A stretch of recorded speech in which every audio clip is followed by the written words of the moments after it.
Hello everyone and welcome to the channel. I'm Emmanuel, I'm a former Boeing 737 pilot, and today we are going to have our first look into the iFly Boeing 737 MAX Service Pack 1. The SP1 has been long awaited and is finally here, and they do bring a good lot of changes, including an all-new electronic flight bag, which is probably going to get its own dedicated video. Today we are going to fly the Southwest 737 MAX from Denver to Minneapolis into the FS Expo with complete VATSIM FS Expo ATC, so I'm really looking forward to that. We are flying the kinda official event route here from Denver to Minneapolis, a quick 1 hour and 25-minute flight. So let's go ahead and get started, and we are going to do this in the completely realistic fashion over here. So let's go inside and board our 737.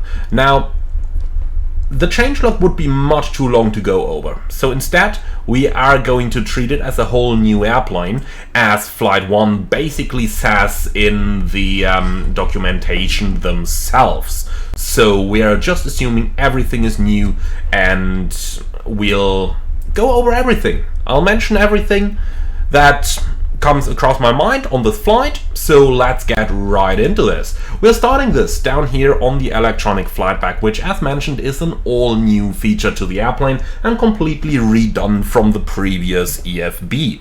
Now let's start on the ground services tab down here and just get ourselves some chocks on our wheels, and then we can go down into our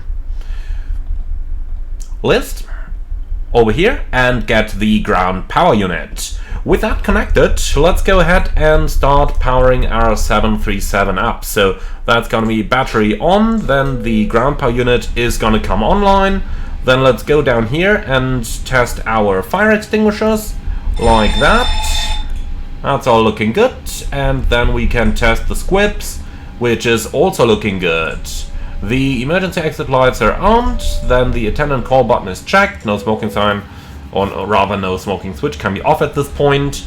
Then let's quickly go into our settings, because it looks like I need to reassign my throttle over here.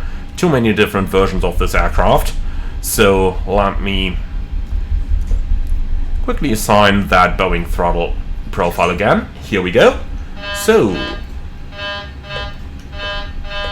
takeoff config warning is checked, then we can go ahead and test the cargo fire extinguisher, which is looking good, and then go to the overhead panel where the voice recorder has been added to the aircraft. Fantastic to see that new feature in the plane that's been really missing before.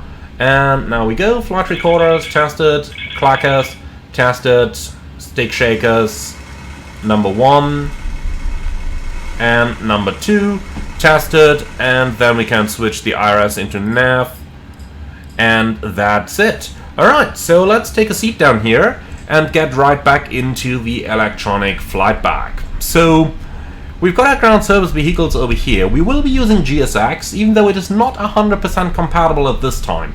So, for example, some of the service doors are currently not compatible with GSX, aka GSX just can't operate them. But that doesn't really matter too much. Let's go ahead and request a catering service anyway. We're gonna go for Gate Gourmet down here, and then let's have a look into the Navigraph app, which is where you can also get your SimBrief OFP.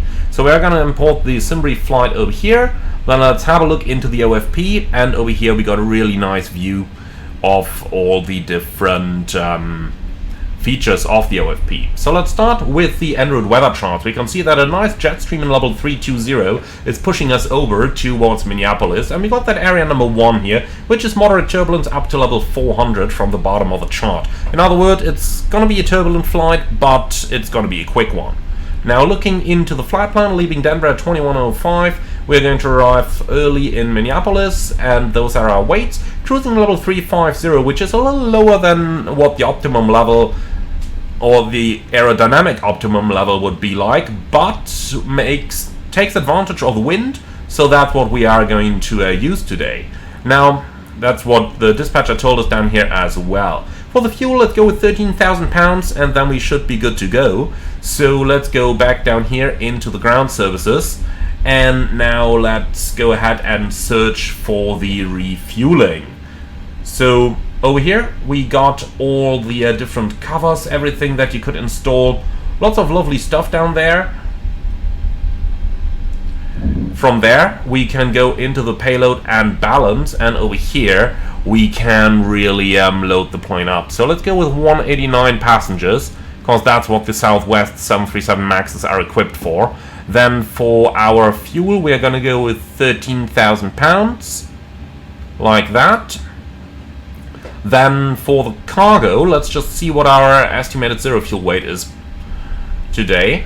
So we're supposed to be at 140.3. So going down in here, let's close that GSX menu real quick. 140.3. This is kilos, is it? Okay, then let's quickly go into the settings. And here we go, weight and fuel pounds. Thank you. Okay, cool. So that's looking a lot better. 136.1, so we're going to go with 3,900 pounds of cargo. So 3,900. Alright, here we go. So with that, our airplane is basically loaded. So let's go ahead and wait a second. 13,000, here we go, that's better. Okay, so 189, and that's all looking good. A little bit lighter than planned. Load aircraft, and we're going to do that in real time, please, just to make it a little more fancy.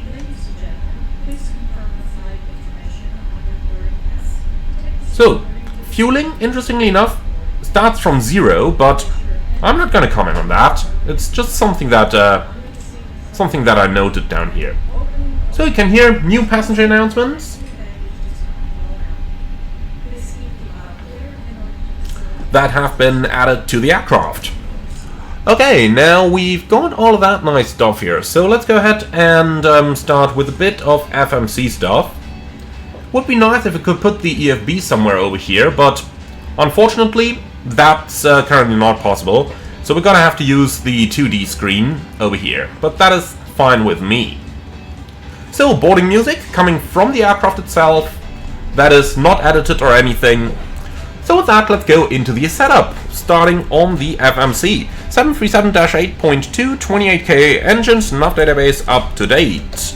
Then let's steal the GPS left position and go into the flight plan request, which should uplink the SimBrief plan. And that just opened. Okay, here we go. It just opened a pop-up to authorize the airplane for SimBrief, and when the simulator is not in focus, then the boarding music stops. Alright, here we go. Denver, Minneapolis, Southwest 626. Now, unfortunately, the plane does still not have data link, so I can click the button and nothing happens here. But I do know for a fact that runway 34 left is active here in Denver, so let's go ahead and select that. 34 left, Chewy 1 departure, here we go. And for arrival in Minneapolis, 30 left is expected for the time being, with the Torgy 4 arrival from Swan. Like that, alright. And with that, our route is looking good. Activate and onto the performance. Cosmetics 15 has been uplinked. Let's get to the Ultimate Plus reserves, which is 4.6. Man, I gotta say, I like that music. So, 140.3, why can I not enter that? Oh, that's interesting. Is that plane in kilos?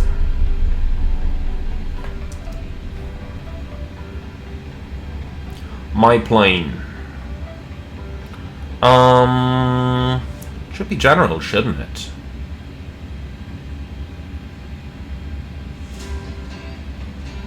Oh yeah, here we go.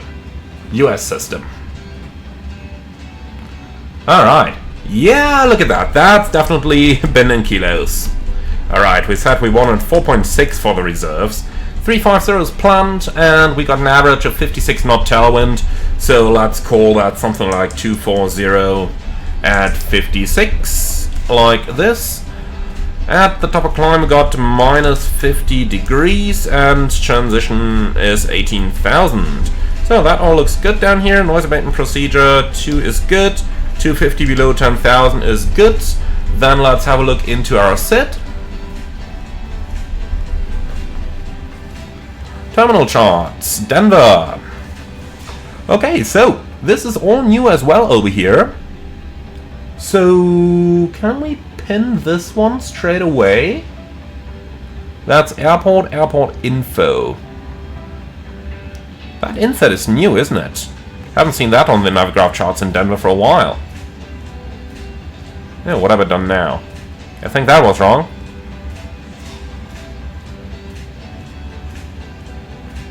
Is it pinned now? Now it is pinned. Okay, perfect.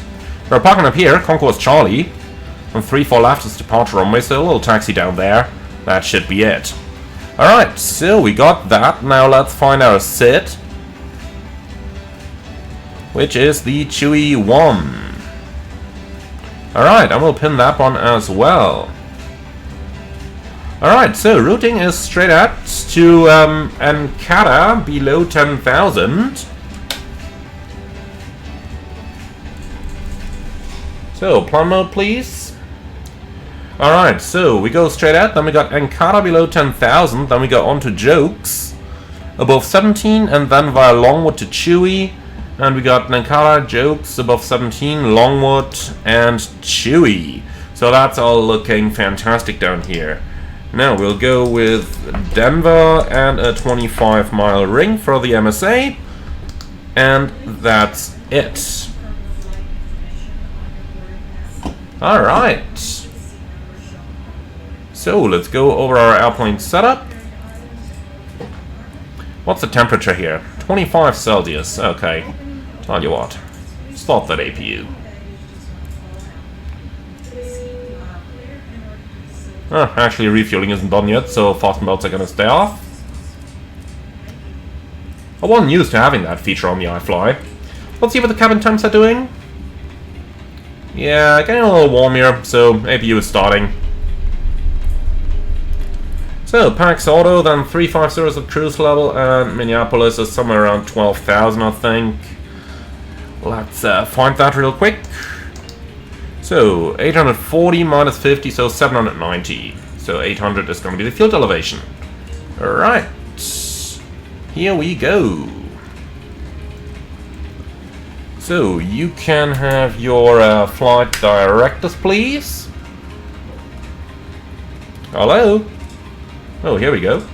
Okay, strolling only, interesting. Alright, what's the initial climb? Level 230. Wow. That is lovely. Alright, so... here we go, 231, since we don't have the clearance yet. Then the runway heading is 353. Like that, and then we can put the same thing up in the courses. Like this. Alright, you should be in inches. You are in inches. And looking into the VATSIM ADIS, we got 3011.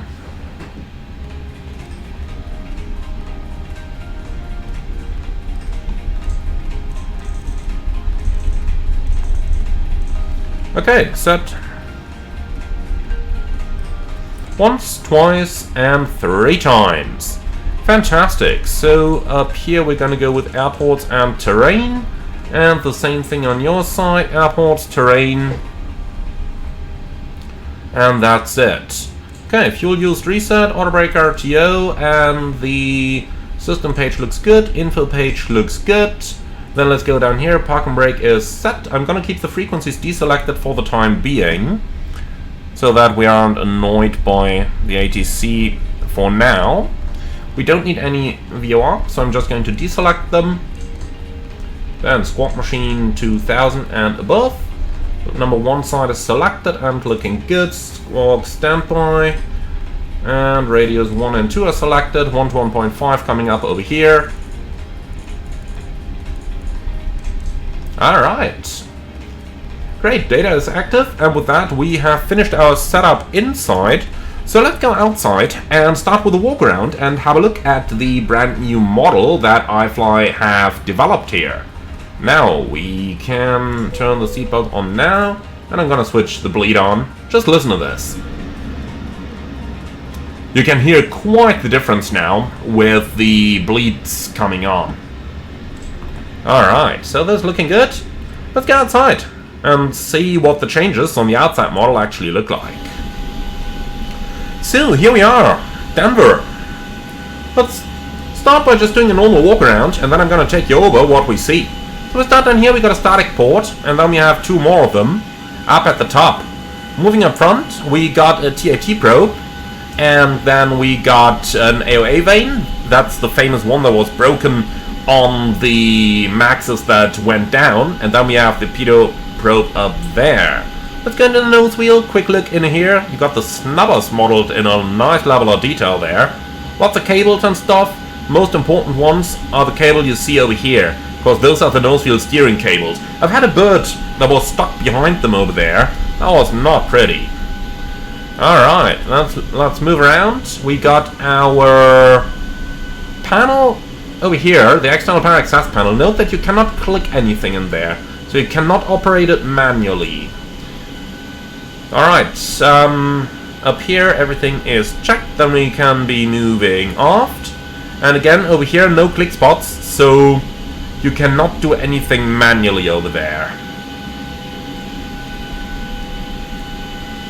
Alright, getting to the CFM Elite 1B engine.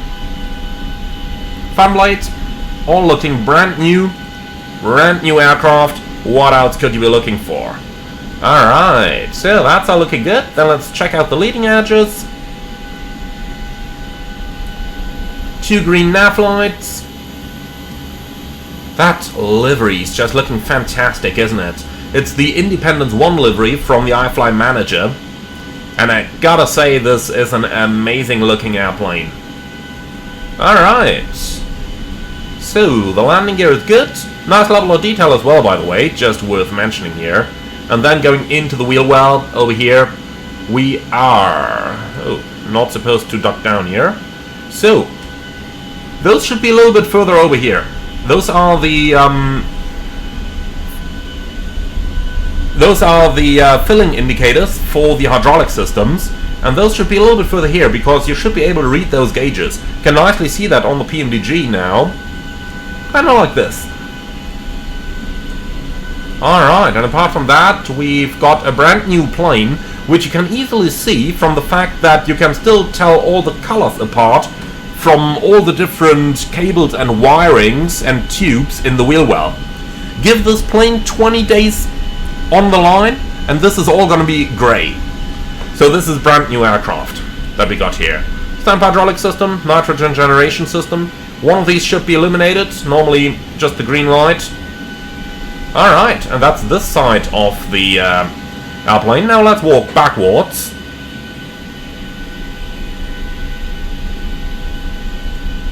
Everything looking good over here. APU air intake door. Should be a 3-position door. Right now it's completely open. Should have a middle position as well. But I'm completely honest, it's been 3 years since I've flown the 737 MAX. So I would have to look into the AFCOM for the exact conditions for it to go into the middle position. I think it is when the APU is operating in flight, but don't quote me on that. Alright. Look at the nice details over there on the airframe, and I especially like the area around the windows. This is really well modeled. Really, really well modeled. Alright, so one thing on the wheel well on this side is you got the squibs up here, the engine fire bottles, and those have a pressure indicator on them, just like you can see over here, and that is actually modeled. They should, however, have a color on them so that you can actually tell whether they're in the acceptable operation band, so in green, or not. Apart from that, really well modeled wheel well. I like it. I do really like it. Alright, on this side everything's looking fine. So let's finish up the walk around, quick look into the back of the engine, and then we can head along the wing. Alright. And this is all looking good. What's this though? That looks a little strange. That light over here. Looks a little out of place. Like as if there's no bulb or something. Maybe that's something they can improve with Service Pack 1.1 update. In the meantime, have a look at the engine here. That's just looking fantastic, isn't it? Alright, and up here everything's fine as well. You can nicely see the LED lights over here. Those do look a little strange though. Okay. Alright, well, and that's a walk around the iFly 737 MAX. Overall, I think it's a really cool looking model. They've modeled it to a lovely level of detail. And if we just take a moment to go into the cabin over here, have a look at the Southwest seats. Could use a little higher level of detail, but I'm completely honest here. It's a lovely looking cabin. I'm completely happy with it. May not be 100% perfect. Can operate the window shades manually though. Overall, lovely looking, really enjoyable. And you can see, you can actually control the lights on the cabin attendant panel over here. Same goes for the IFE. Let's see if we can get into... No, okay. So yeah, that's the options you have down here. Alright, so I'm gonna leave that up for the cabin crew. Then let's get back up into the airplane. Put those over here. We don't have clutter options like you do in the PMDG, but then again, you do have the additional drum seat. And I still have no clue why there is a pilot's shirt in here. Like, I get the coat completely, but the shirt? Like, what's that for? There's no one sitting here without his shirt on, right? At least I'd hope so. Alright. Well, we're back in here, and I think we can just about start with our departure briefing and then finish it up and get ready for our pushback. But first, let's get started with the briefing. So, threats for today's departure, well, it's a rather high elevation, so climb performance, that type of stuff, something we have in mind, and we'll have a rather high ground speed at our typical takeoff speeds. So, careful rotation there, make sure we don't over-rotate, and keep in mind, from 11 degrees onwards, we are getting towards a tail strike attitude, so be careful there. Alright, then let's go for the route check. We're going from Kilo Delta Echo November, Kilo Mike Sierra Papa, Sierra Whiskey Alpha 626, and the routing is leading us via Chewy to Kilo Delta 75 Alpha to Swan, and then on Torgy arrival, and that thing should have a ground distance of 616 versus 624, close enough, 5.7 remaining versus 4.6 required.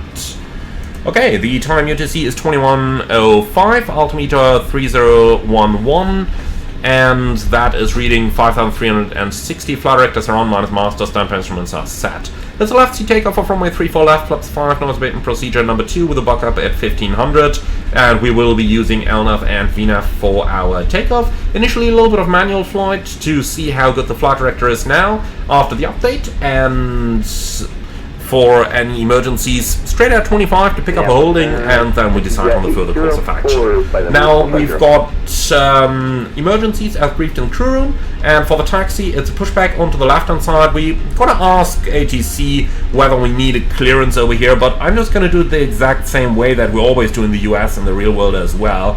We simply call them, advise them that we're ready to go, and then they will tell us whether they want us to call any ground or something, or whether we can simply depart on our own over here. Alright, so that is that. Now, from here on, our departure is the Chewy 1 departure. Straight out, right turn, 10.2 the MSA, and 230 the initial climb. Speed restriction accelerated 250 or greater upon reaching 10,000 if slow speed is required to meet crossing restrictions. Advise clearance delivery prior taxi. Alright, we'll do that, and with that our SID is pretty much checked out. Departure 127.05, saw looking good, all easy, and I think that's it.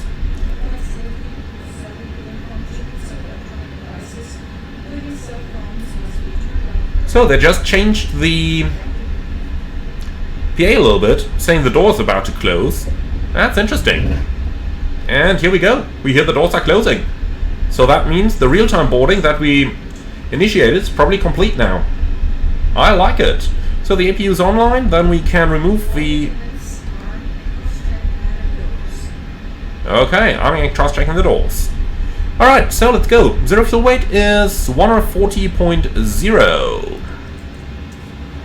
versus 140.3, close enough, missing 1 or 2 passengers, gives 152.8, and... like, where is it? Current, takeoff weight, down here, 153, yeah, close enough, that's good enough for me. So let's see about the new performance page. Over here, we're on the takeoff data, and we're in KDEN.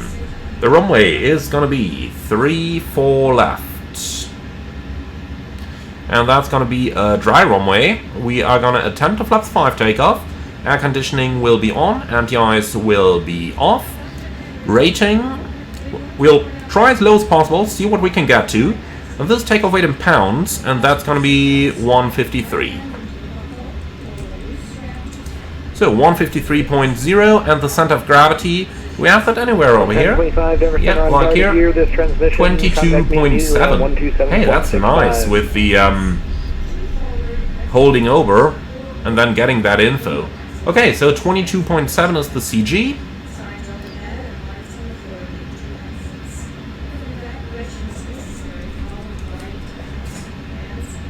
Like that. Load the real weather. Here we go. Alright, calculate. And that works.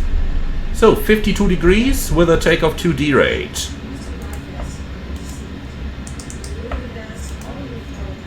%, and that is correct. Speeds 47, 47, 49.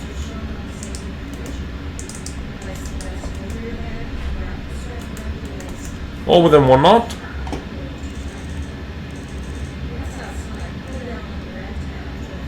Alright, and trim 6 units. Something like that. Okay, looks good. Then we are done with our performance. You can have the lax page. And then we're basically done. So looking into the clearance that we've been sent via data link here.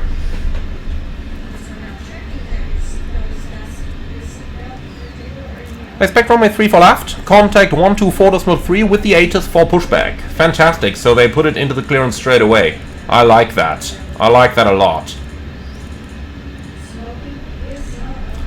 So 124.3 is active over there, and then we are cleared via the Chewy 1 departure.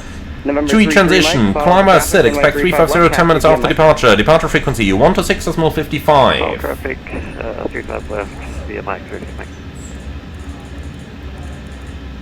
Like this, expect 3 for left, and call for push. And the squawk is 3747. Oh, I want a 747. But for now, the 737 MAX is probably gonna do. Alright, here we go. So clearance is on board, then we're all done. Let's go ahead and do the checklist. And for that, do we have a paper checklist up here? No, we don't. Okay. That must have been from the fuse by Ryzen. Alright, doesn't matter. Let's go ahead and do the safety inspection checklist, and before start checklist, down to the line, please. Services checks checked, maintenance checked, battery on, electrical pumps on, landing gear lever down, ship's library checked, RS mode selectors nav, gear pins 1 3 removed. Do we have them visually now? If you can't make the right no, there, we still don't. Continue okay. down, right Bravo, right anyway, Bravo, probe covers 1 3 4 5 removed. Light tests. Okay, didn't do that one. I appreciate it. I wasn't paying attention for some reason. Bravo 4, out through the ice pad, back to Westgate. Alright, light test checked, oxygen. Didn't do that one either. 2176, welcome to Denver, join Foxtrot southbound, safe parking. Foxtrot southbound, headed to And we'll assume that that's tested 100%. You're on prom, nav transfer display switches, normal and auto, fuel, 13 required, 13 on board, and 4 pumps on. Cabin chili taffy gully power on. What are you doing? Emergency exit light on, fast mode on, window read on, action press, pack auto bleeds on set, press mode select the auto, instruments cross check, auto brake, RTO, hydraulics, normal, speed brake.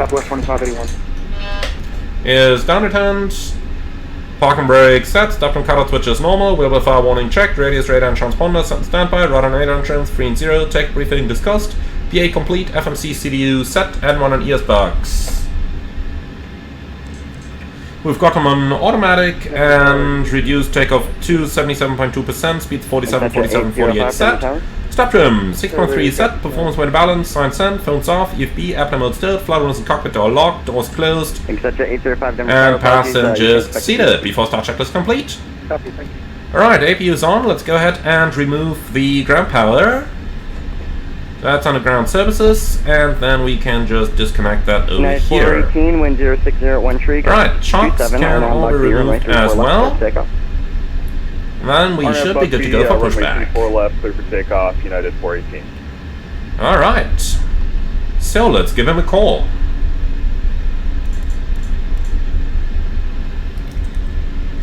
And here we go. Denver Tower, good afternoon. Southwest 626, ready for push and start. Southwest 626, Denver Tower, information Whiskey's current squawk mode, Charlie. In for Whiskey, and you should be getting Charlie. At least according to the real world setting. I don't see I'd either double check your pilot client to see if it's working there, or just hit the button there and it should pop you up. Roger, well, let's see, should be working now. Or actually it shouldn't, step by. Okay, I'm just looking at the pilot client. So this would be the real world configuration for a pushback. Squawk machine on auto, and I'll off select it. Now I've selected XP and DR, which should be the full transponder data that you can send, but still nothing in my vPilot. And then TA only, still nothing, and even TARA, nothing. I need to force it on with the on knob. Auto is not operating. Okay, that's a bug. Southwest 626, I got you now. Push and start's approved. Push straight back. Stop at the first line. Call for taxi. Information Whiskey is current. Push approved. Straight back. Stop at the first line. Call you for taxi. And we've got Whiskey. Southwest 626. Alright, before start checklist below the line. Air compacts off. Anti-collision auto. On. Parking brake set. Transponder, well, is on. Looks like the right hand knob doesn't matter at all. It's the left only. Okay, so straight push. That's what he instructed. And then November, the parking brake is released. Left, line from wait. Expect to hold for spacing. So ready to go. 25 left, line from wait, 1 Mike Delta. Now we're on our way. Let's see how the engine start has changed. So the previous engine start was pretty much a static model and basically always behaved the same. That is not at all the case in a 737 MAX. The way this works on the real MAX is that it is completely dynamic, but I'm going to tell you... Ooh, what's November that? 671 Mike Delta, I'm going to tell you while we start. So, starting engine 2. What we're expecting now is to see the M2 to rise. 25 left, clear for takeoff. November 1 Mike Delta. So, is that the first line? November 33 Mike Denver Tower. What's Zach doing? We better go a little bit further back, please. Left line for wait. Expect to hold for spacing. Okay, so should have motoring here, which is BRM, bout rotor motoring, and this is a dynamic process. So this is really calculated purely based on the way that the EECs determine how they need to get that engine to Southwest 2581 Roger, taxi to the ramp via Papa 7 Echo Delta. Equalize the temperatures that you find around the engine. So, this was quite a bit longer than it used to be previously. Now we turn the fuel on, we should see the engine valve close light flash a couple times. That was not quite correct there. So we should see that flash a couple times while the EECs perform a self-test. And then they go out and the engine starts. So in the previous version the engine start time was pretty much always 1 minute 15. Now it's taking quite a bit longer, and that is actually realistic. Contact Denver departure 126.55 today. So if the engine's completely cold, like it is right now, then the start can be quick like 1:15, but can take up to 3 minutes. Alright, so here's a good start on engine number 2. Let's go ahead and isolate a pack so that we get some air conditioning. Then we can start number 1. So this one took 1 minute A330. Let's see if the other engine is going to take the same time. Should be roughly similar. And in the meantime, parking brake is set, so you can lower us down, remove the equipment advice when clear. We're starting engine number 1. And again, we're going into the motoring. So what this does is, due to the huge size of the 737 MAX engine, the heat distributes differently within the engine. So you'll have the warm air from the previous flight move to the top, and that heats up the top parts of the engines. That means that the top parts of the engines now have different thermodynamics, or not thermodynamics, but different, they simply behave differently. Like, warm metal behaves differently than cold metal. It's that easy. And therefore, the BRM turns the engine so that all parts of the engine reach a similar November temperature. 33 Mike, wind 0601 tree, gust 27, RNAV Mugby, runway 35 left, clear for takeoff. Alright, so that's a tuck, that's a tow bar. Mugby, clear for takeoff, 35 left. And there's a ramp agent. And that looks like we've got 2 good starts. So you're clear to disconnect and see ya.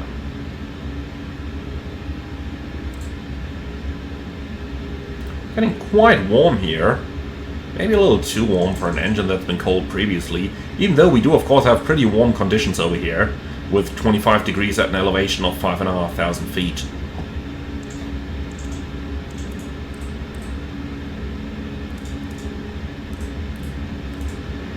Okay, so flaps 5. Like that, and... FedEx 2187 Denver Tower, runway 34 left, land from wait, expect to hold for spacing. flight controls. Full Line up, up and wait, 34 left. full I down, did that. neutral, full left, 2187. full right, No neutral, problem, it happens way more than rudder, you think, I promise left, right, and neutral. Right, before taxi checklist. Generators on, APU off, start switches continuous, propede on, anti-ice off, air conditioning, pack auto, bleeds on, isolation valve auto, flaps 5 required, 5 selected, and a green light, stop trim 5.1 set, start leaders idly turned, flight controls checked, recall checked, before taxi checklist complete. Southwest 626, request taxi. Southwest 626, runway 34 left, taxi via Bravo November, Golf, Whiskey Alpha. Runway 34 left via Bravo November, Golf, Whiskey Alpha, Southwest 626. Alright, so...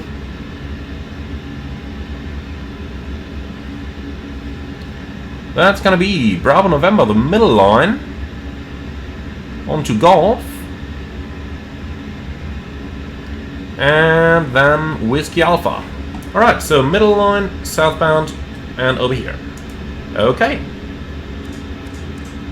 Lights on, brakes off. In idle, a MAX at this weight should absolutely be taxiing on its own. We see to a certain extent here. Obviously we are at a rather high elevation, but I think it should still be taxiing on its own there. My fault. I've never flown a MAX No, you're fine. It's at just a we need high to have elevation all like of our this, departures to that but center has a based easier on job my than everyone else. experience with the A330, which we do fly to 5,500 feet elevation airports, the thing taxis the very same like it does down on the ground. So I'm fairly certain that the MAX should do as well. Alright, so let's now go on to the middle line, the Bravo November. That's going to be one line further over here. Here it comes. November, correction. FedEx 2187 Heavy, wind 0601 tree, gust 27, RNAV foams, runway 34 left, clear for takeoff. Alright, so we should be able to keep the engines in idle all the way to the runway now. The plane should accelerate up to 30 knots, and then we should need the occasional braking to get it back down to 10, and then let it accelerate back up again. And as mentioned earlier, I do believe it should do the same thing at a 5,500 feet elevation airport that it would do down on a sea level airport. Okay, ding dong. Denver Tower. That means Hello. Wings Jet 805, runway 34 left, taxi via Mike. Thank you very much. Alpha, Whiskey Alpha. Alright, fantastic. The cabin is ready, and that whole system has been added with Service Pack 1. Wings Jet 805, just to let you know if you have Whiskey Center, we'd love to know if you have some to share. Alright, the right hand side is clear, the left hand side is clear, and then we're approaching Golf over here. If you have Whiskey on board, Center would love to know if you have something to share. So this one is Hotel right behind the terminals, and then the second one is Golf on the left hand side. And disregard. FedEx 2187, Denver departure, and 126.55, good day. Okay, you got a whole throttle line over here, because in the real world you'd be changing from ramp to ground.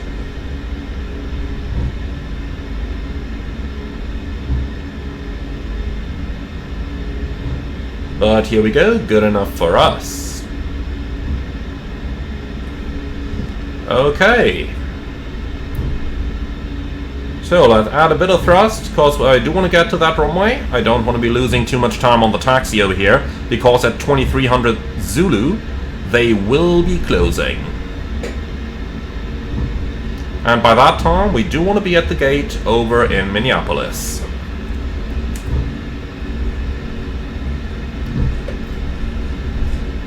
Alright, so we're going southbound now on Golf, and this is going to be all the way to Whiskey Alpha, which is going to be on the right hand side.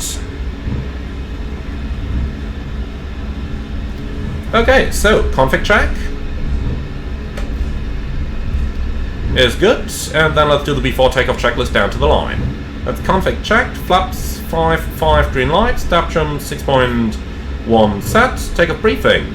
And it is going to be a right-hand seat takeoff, runway 34.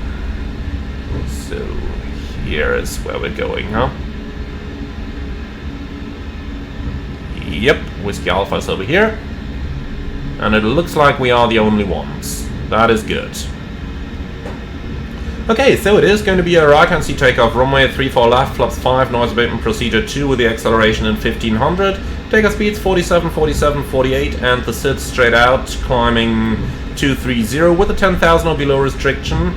Gotta check with ATC whether they can lift that one or not. Apart from that, we've got nothing special, nothing non-standard, and the engine out straight out 25 to pick up the holding in 11,000.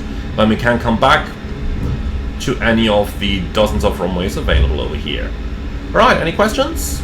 Southwest Nope. 626, wind 0601 tree, gust 27, RNAV MacArthur, runway 34 left, clear for takeoff. RNAV MacArthur, 34 left, clear for takeoff, Southwest 626. Right, cabin crew, prepare for departure.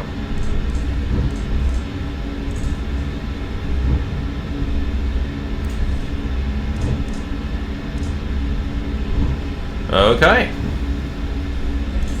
Approaching 3, 4, left. That's checked. Approaching Before 3, takeoff checklist 4. below the line.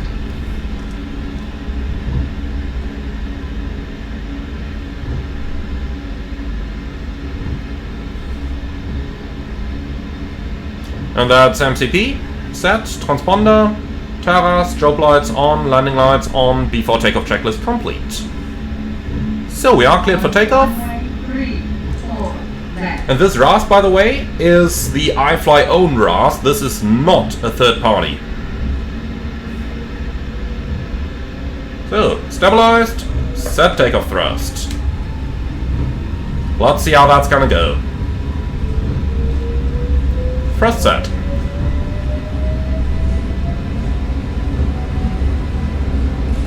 Pretty high elevation, so I do expect a pretty long takeoff run.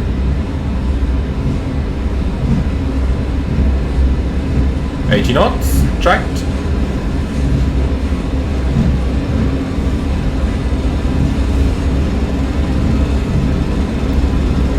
Can feel that wind.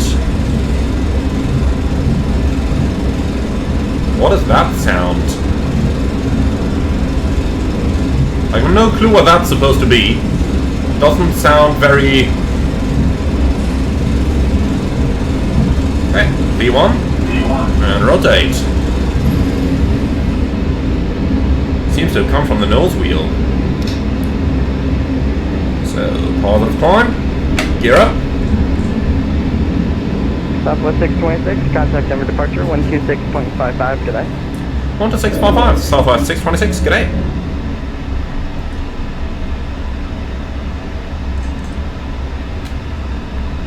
Okay, so here's something wrong with the initial climb. We should have a pitch of 15 degrees, and with that it should maintain its speed. You can see how that's behaving like really different, and also the speed box shouldn't have jumped up there, but should have stayed down there where we've been. So there's something not quite right with the VNAV system there. Time of departure, good afternoon, Southwest 626, passing 6,600, climbing 230. Southwest 626, time of departure, radar contact, climb maintain level 230, clear direct to Yoke. Climb maintain 230, direct Yoke, Southwest 626. Delta 1025 at Dog, cleared RNM to the runway 35 right approach. Okay, so direct to Yokes, please. Takes a while to delete that scratch pad. Come on. Like, delete it. Thanks. Okay, Yokes. Copy, paste, execute. LNAV available. LNAV. Alright, now we can start accelerating. We'll fly it back into the flight director to see how well that works. And flaps 1. Speed checked. Flaps 1. I'm just gonna follow the flight directors here. Flaps up. Speed checked. Flaps up. 1145 is the RNAV Zulu, runway 35 right approach from Dog. Okay, auxiliary 3011, 3011, RNAV Zulu 35 right approach and from Dog, that's 1145.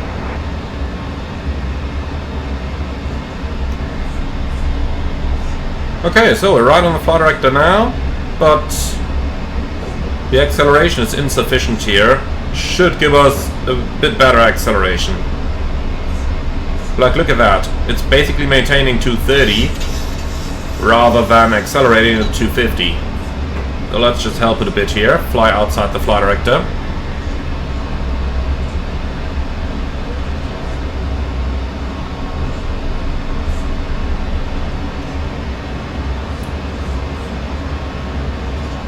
Alright, here we go. That's better. Okay, so that much about manual. Let's do automatic. Come on, A. We're passing 10,000, accelerating 250. Gonna let it do that even though we're just in 5,000 AGL. In the real world would have waited to 15,000 before starting the acceleration, but I just want to see how the airplane's gonna behave there. Alright, so altimeters. Passing 10.4, climbing 230, 10 checks. The fuel is balanced. Let's give it 6 pumps here just for a short time. Lights are going to stay on to 16. Alright, and the pumps are flashing straight away. That means the tank is empty. So it's turning back off again. Nice to see the pumps flashing, because that is actually what the pumps do in the real world airplane as well, when the tanks are running empty. Okay, so we got that. So fuel balance, 4 pumps. Lights stay on for the time being. Air can impress, 1.6 climbing set, fast modes on, recall checked, and 21.5 monitoring. So we got that. Then let's also do the after takeoff checklist. And release that cabin. And then we can do air can impress, 1.8 climbing set, altimeters, to go. Okay, so climb D rate 2 is in, and we're at a nice climb speed, but 3,000 feet a minute for a max is too much. The max doesn't climb very well. It easily takes like 22-25 minutes up to cruise level.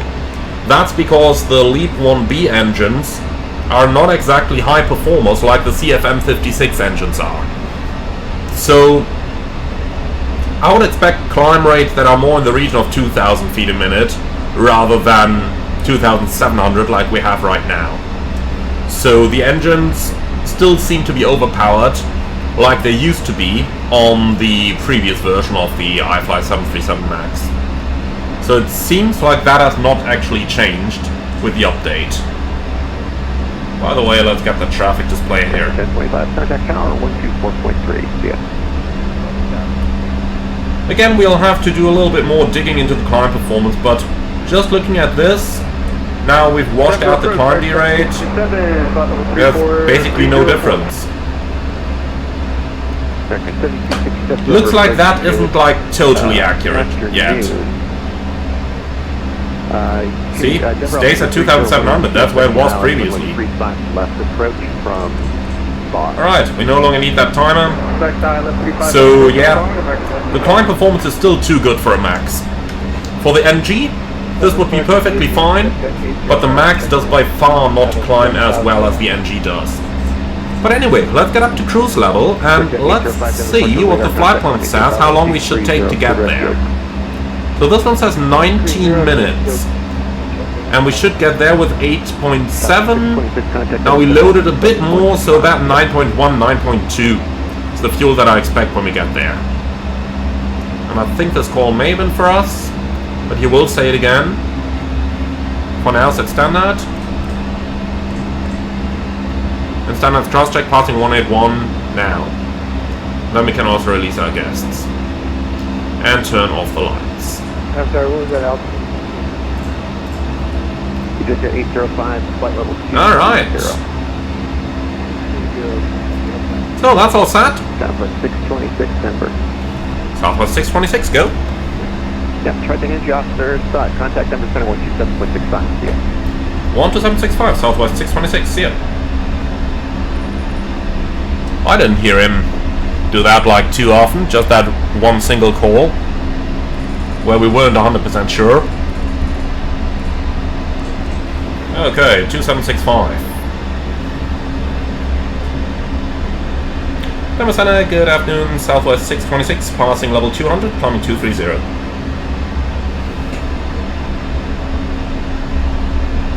North 626, Denver Center, welcome, climb maintain level 350. Climb maintain level 350, Southwest 626. Now just a funny story because it reminds me of it. When I just departed the US in the real world, just a couple days ago, we had a little bit of weather around the airport, which means squall line after squall line after squall line. As is typical for Florida in this at this time. Now, ATC was like, hey, there's an area of moderate to extreme precipitation, 20 miles in diameter, blah blah blah blah blah. And now proceed direct to this waypoint. We're turning towards that waypoint. Look at the weather radar, and that's exactly where the precipitation is. So we tell him, yeah, request heading north to avoid that weather. And he's like, but I told you the weather is there. And we're like, yeah, that's fine, we're still not going to fly through the CB. And the controller was like, no, I told you the weather is there, so now you're going to fly through it. It took several calls to convince him that we're not going to fly through that. So yeah, in the real world, in the US, they can sometimes be a little strange as well. But yeah, well, here we are, up and on our way. So I'd say, sit back, relax, and enjoy the ride. And then I'll see you all when we start the approach into Minneapolis later on.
Alright, we're starting the approach into Minneapolis, and it is actually quite busy over here already. You've probably seen that we actually got a couple of delay vectors and an early descent with the intention to slow us down, which didn't really work because of increased tailwind at the lower levels.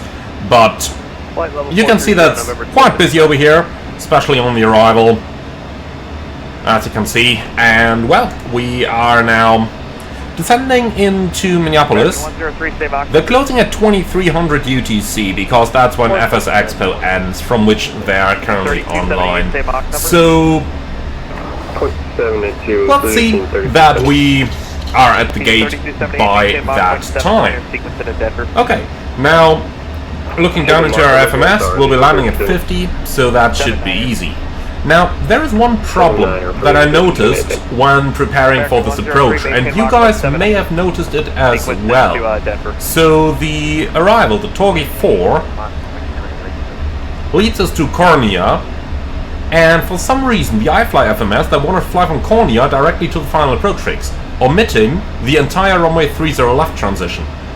Now, I'm not 100% sure if that is what's causing the problem, but it looked to me like the FMS just went for the general arrival without inserting the actual runway 30 left transition there. So that was a little unfortunate, and I had to enter the entire approach transition manually, which you can see I've done down here with Jaden, Heidi, Maurer and leaders entered down there. Now let's see how that's going to work out. Apart from that, let's go over the approach briefing so that I can get you guys into the loop of what we are going to do in today's arrival.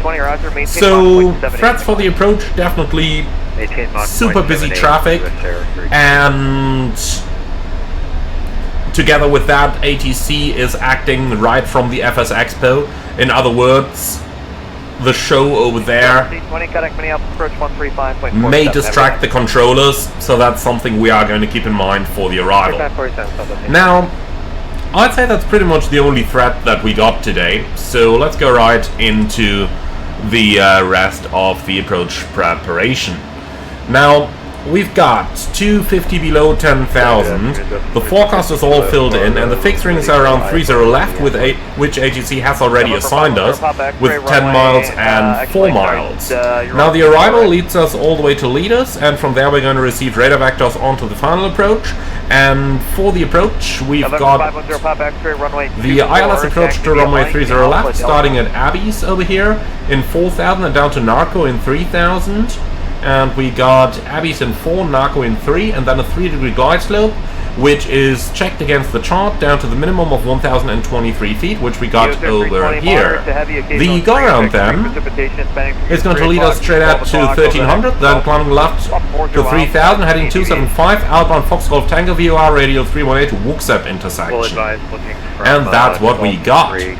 Now, new feature over here, the speed is actually reducing gradually, rather than just jumping up and down as it used to in the previous iFly 737 MAX iteration. And that is actually a feature of the 737's FMC. So that's not a bug, that's a feature. American 103, are you still doing 0.79? You got Alright, so we got all that stuff down here. Sorry about we heard that. Then we are arriving with 5.6. American 103, maintain Mach 0.79. And the minimum required is 4.6, so we got 1,000 pounds extra, which is going to give us approximately 20 minutes extra fuel. We are burning 300 pounds, and that's a landing weight of 145.7. Like this, flaps 30, auto brakes 3. Let's go ahead and punch that into the performance calculator, see what it's going to come up with. Let's see, landing en route. We are landing in KMSP. The runway is 30 left, the runway condition is dry. We are going to go for a flap 30 landing. The air conditioning will be on, anti-ice will be off. Auto brake 3, reversers all operational. There will be no non-normal checklist, and the landing weight is 145,700. Drift edition, well, let's go ahead and load the real world weather. 213 plus a couple gusts, so let's use some 10 knots Oh, the backspace sign isn't working there. Let's use 10 knots of VRF edition, see what we're gonna get down here. That actually looks quite good. So 1,948 meters seems pretty accurate for a 737 MAX. So that's all looking fantastic. Alright, with that, we are going to vacate 30 left onto the right hand side, probably via Charlie, maybe over here via one of those, then crossing runway 22 and up to the terminals up there. Do you have any questions or suggestions Delta 611, I'm going to have you on the heading for on that another, briefing? No? Fantastic. Miles, and then I'll have direct point for you. Alright, Delta 611. Okay then. Altimeters, passing 9,900, descending 8,000, 10 checks. And the fuel is balanced with 4 pumps on. Lights on, angular bank 25, air compress 4.0 descending set, fasten belts are now on, recall check, and 1215 is still on the monitor. That's the 10 checks complete. Staying a little fast here. Who was that again? November 1255. Now, why does the speed brake go all the way 1255, proceed direct Roxanne, and then after past that, the flight detent? Should go here and no further than that. After that, it's filed November 1255 thing. 1,000 to go. Is checked. Why is the airplane in that strange descent here? Seems a little strange here. VNAV should aim for a continuous descent to 8,000 to Mauer, and November instead... 1255, proceed direct TU. Alright, this is better. Direct TU for November 1255. USA 320, resume normal speed. Resume normal speed, USR 320. United 2620, resume normal speed. Normal speed, United 2620. Minneapolis, FedEx 1106.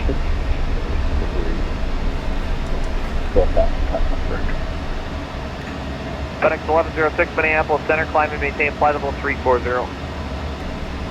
340, FedEx 1106. Southwest 626, should we be with approach by now? Southwest 626, yeah, you should have been with approach a long time ago. You missed it. Connect approach 135.47. 3547, cheers, see ya. I was wondering already, because we were still talking to the en route controller. Minneapolis approach, Southwest 626, maintaining 8,000. Southwest 626, Minneapolis approach. Reduce your speed to 180 knots, then descend and maintain at 5,000. Reducing 180, then descend and maintain 5,000, Southwest 626. Exit 805. That's exactly what they give you in the real world Minneapolis as well. 030, expecting 805. 180 on the downwind, then descend. Yep, that sounds like Minneapolis. Alright, flaps 1. Speed check. So what did I tell you during the briefing for the threats? Here we go, huh? Alright, hand flaps 5. Speed checked.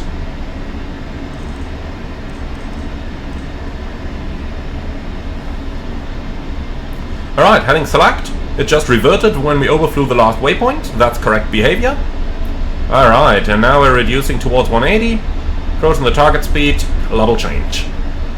And 5,000 is checked.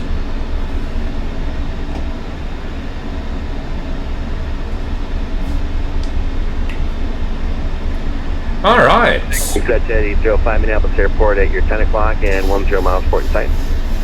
So, let's go over a frisk check.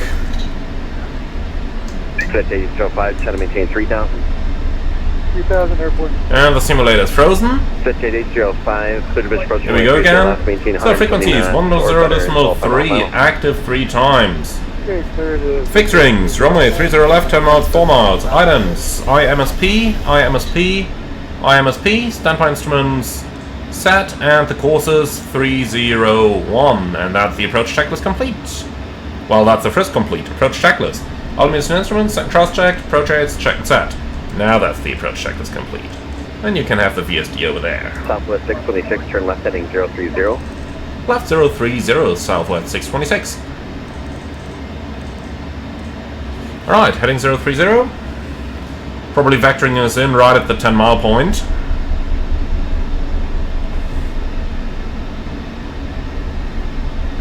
I tell you what, I'll help the plane a bit.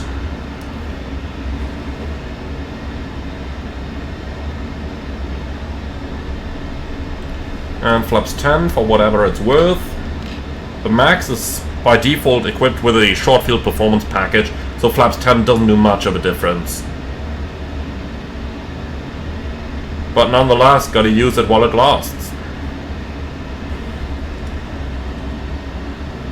Southwest 820, since you slowed up there, I got to sequence you behind this other guy. Just a little turn to get you kind of vector behind. Turn right, heading 1,000 to go. 090, Southwest 820. So, tower will be 1267 later on.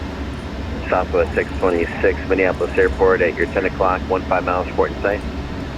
Field inside, Southwest 626. Down there it is. 26, clear the visual approach 130 left, maintain 170 knots, or better, so 5 mile final. Clear the visual and maintain 180 until you set 5 miles. 170, 170 or better until 5 out for Southwest 626. Southwest 626, 170 or better until 5 miles. Set at 805, contact Minneapolis Star 126.7. Alright, so let's go down. 805, thanks.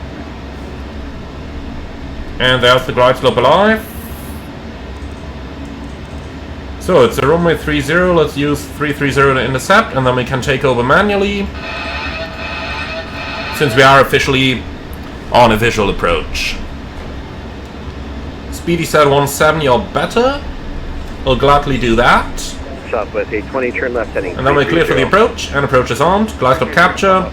Got an altitude 3000. Is that correct? Yes, it is.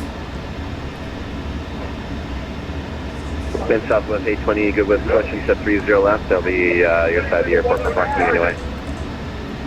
Okay, that seems to be the cabin ready signal. Roger. Hi there, Manuel. Yeah. Thank you very much. Okay, localizer capture. 2500. Terrain noted. A little bit of thrust here. Until 5 miles is set. And then runway heading is set.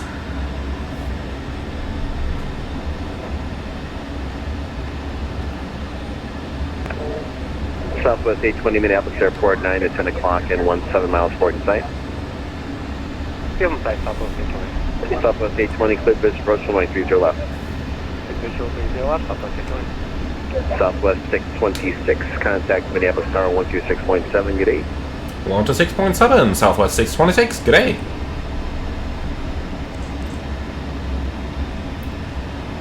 Minneapolis Tower, good afternoon, Southwest 626, visual 30 left.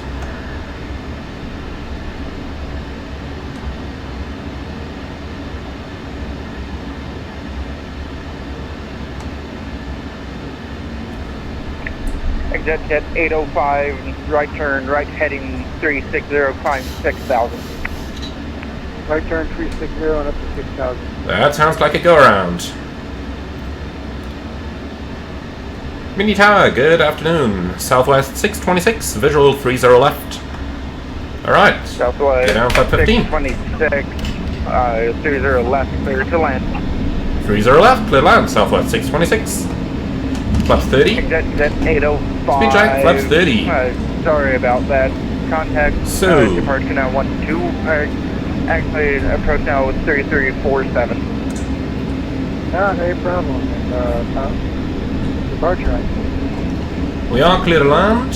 Landing checklist, start switches continues, recall, Southwest 22. check, speed brake on, green light, landing get down 3 green, auto brake 3 set, flaps 30, 30 green light, landing lights are on, and that's the landing checklist complete. And Delta 2588, turn left heading 260. Alright, so now that all the pilot monitoring stuff is done, let's focus on making this the best iFly 737 approach we've done on this channel. Southwest 626, 30 left, you're still clear land, traffic departs prior. Traffic departs prior. Okay. So, give me a couple of knots more on the speed here. 156. Okay, traffic's lining up right now. 500.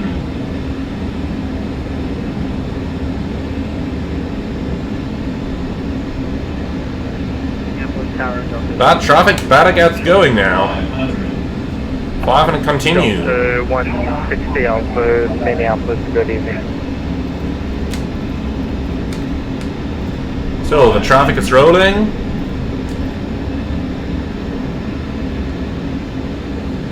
Yeah, that should work out fine. Checked. A little turbulent over here. Just like I remember Minneapolis from the real world. Continue. Okay, traffic is airborne. 20 Minneapolis, good evening, 30 left, clear land traffic. That was excellent spacing by the tower. 50, 30, 20, 10, 5. Delta 160 Alpha. Speed break up. Thrust goes normal. Let him wait Delta 160 Alpha. Right, that's 83%. 80 knots. Okay, manual brakes. We'll take the next exit on the right hand side there.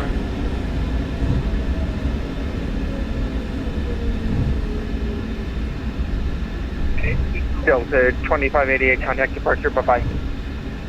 Alright. Alright, over to departure for Delta 2588, goodbye. Southwest 626, taxi Alpha Delta with me. Alpha Delta with you, Southwest 626. Delta is left. Good. Come on. Get moving. We gotta clear the runway exit.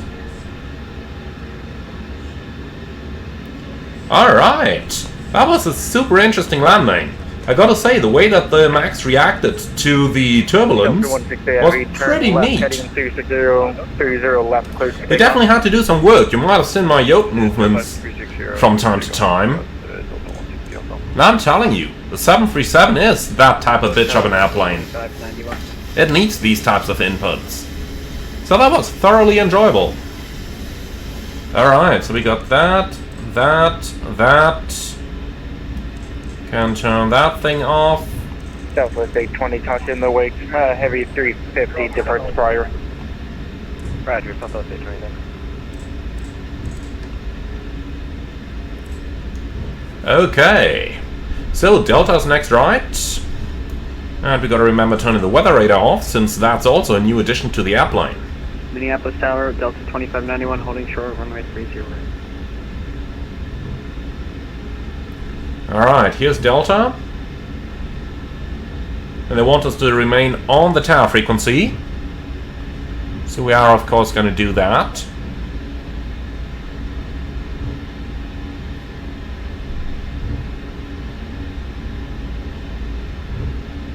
Delta 2591, Minneapolis, good evening. And something tells me I just messed the taxi up. Line up and wait. Because Delta would have gone left as well. And Southwest Park's down here. Delta 160 Alpha. Alright, I'm gonna tell him that. Departure, bye-bye, Delta 160 Alpha. Southwest 626, I think we went the wrong direction. Can we make a 180 over here? Thanks. Southwest 626, continued. Delta Charlie 4, Charlie, hold short 30 left. Delta Charlie 4 Charlie, hold short 30 left, Southwest 626, thank you and sorry. Okay, here's Charlie 5. Charlie 4 is... Delta 2591. the other way around. What? Back. Like, where's Charlie 4? So in position. There's Charlie 5, Charlie 6, Quebec. Departed the south side over the same deck. I tell you what, I do the 180 over here in Charlie 5. Sun Country 422, Minneapolis, 30 left, line up and wait. Line up and wait, 30 left, Sun Country 422. Southwest 820, contact ground, 0.9. Ground 0.9, Southwest 820. Sun Country 422, turn left, Charlie heading 1, 260, 2, 3. 30 left, clear for takeoff. No idea what Charlie 4 is. Not on this chart. Heading 260. Alright. So over here and hold short 30 left. Sorry, did you clear for Delta 2591. And then Southwest fly runway heading goes down here. Right, cleared for takeoff. Could have seen that before. But I'm too used to certain taxi routes at this airport. Fly runway heading. Roger, thank you. For the takeoff, right. flight when we heading.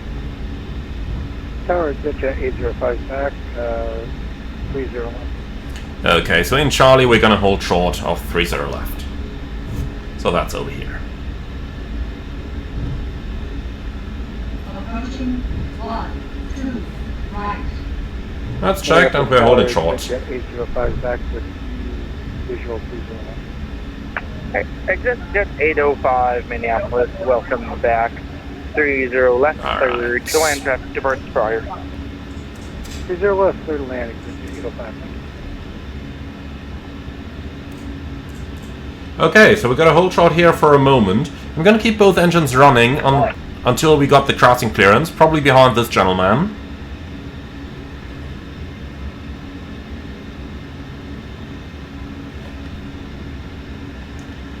So, now he could give us crossing clearance.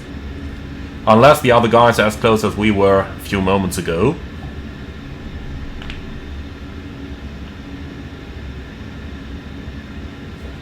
But it may just be a little busy over here. So I'm not going to... Delta 2591, turn right heading 360, contact departure. So I'm just not gonna ask him right now.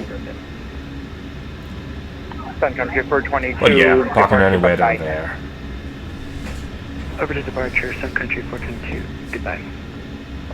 Southwest 626 cross 30 left, continue Charlie Tango Delta, monitor point 9. Southwest 626, cross runway 30 left, continue Charlie Tango Delta, monitor ground point 9. Alright, lights on, clear left side. So, Charlie.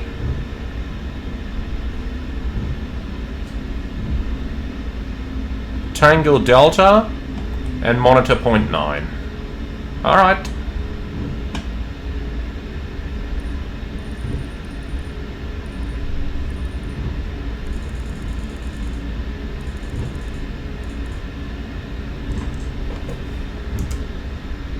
Okay, so far so good. Then we've crossed the runway. Lights is going back off. And then let's shut down engine number 2 and see how the airplane behaves on single engine taxi. Alright, your attention please, all stations, time now 2300 Zulu. All air traffic control services in the Minneapolis RTAC, including tower, ground, radar, and en route, are now closed. The common traffic advisory frequency for Minneapolis St. Paul Walt Chamberlain International Airport is 126.7. Use that for any local traffic. En route frequency 122.8 for airborne Unicom. Okay, Thanks Charlie so much Tango for flying. Delta. Thanks for joining us at FSXO 2026 in St. Paul, Minnesota. Goodbye. Good luck. Thank you so much. Thank you very much. Have a great day. Thanks so much. Alright, let's stop over here. I'll tell you what, that guy is still holding. Minneapolis ramp, Southwest 626 is entering the Hotel 2. I hope. Okay, he's gone. We're all now being told to transfer 126.7 for CTAP. Yep. They're all gone. Yeah, just making sure that the opposite guy isn't taxiing into us here. Alright. We've got to cut it over here. And then we are gonna take this one here, 13, not 2. Okay, my bad.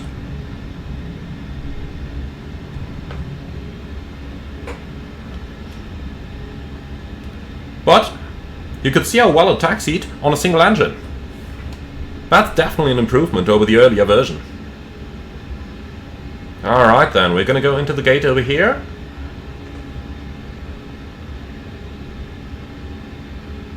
And that's gotta be stopping somewhere here. No time to call for GSX or anything the likes.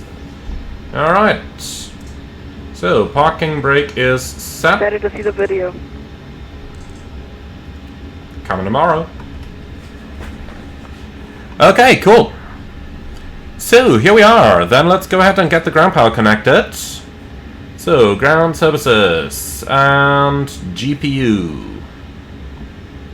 Here we go. And then we got 2 blues, 1 red, engines dead. And Delta 82, 2748 is taxing 20 left. Alright. So, you just heard our cabin crew? Then the engines are running down and that is looking all good. So let's do the transit shutdown checklist, please. And we got both engines below 20. Alright. Cool, transit shutdown checklist. That is the electrical on the ground power units. The fasten belts are off, ProPeat auto, NES off, voice recorder on, air compacts auto, engine bleeds on, APU bleed off, exterior lights steady, and wheel well. Start switches off, auto brake off, flaps up no light, parking brake set, start levers cut off, weather radar off, transponder 2000 standby, CB in, and the cockpit door is unlocked. And that's the transit shutdown checklist complete. So guys, that's our first flight in the iFly 737 MAX service pack number 1. Well, what can I say? It's an amazing update to a lovely aircraft. I did really enjoy flying this one, and obviously I know that you guys are going to ask me in the comments which one's better, whether it's the PMDG or the iFly. After a single flight, I'm not really going to comment on that. Give me a couple more flights to get more of an impression of the iFly, see if some things may have been one-offs, like for example the transponder today, or the transition to the runway not loading. You know, that type of stuff is stuff that definitely has to work in the aircraft. If it needs a service pack 2, then so be it. If it was a one-off, then hey, even better. So there's always that to keep in mind. Overall, I gotta say that I did have a lot of fun flying this one though. So do leave your feedback in the comments as well. Thank you very much for watching. As always, like, comment and subscribe. And if you really love what I'm doing on this channel, I would appreciate a small donation through the Buy Me Coffee link in the video description below. A huge shout out also to all the lovely controllers who provided the fantastic ATC on today's flight, all the way from Denver into Minneapolis over at FS Expo.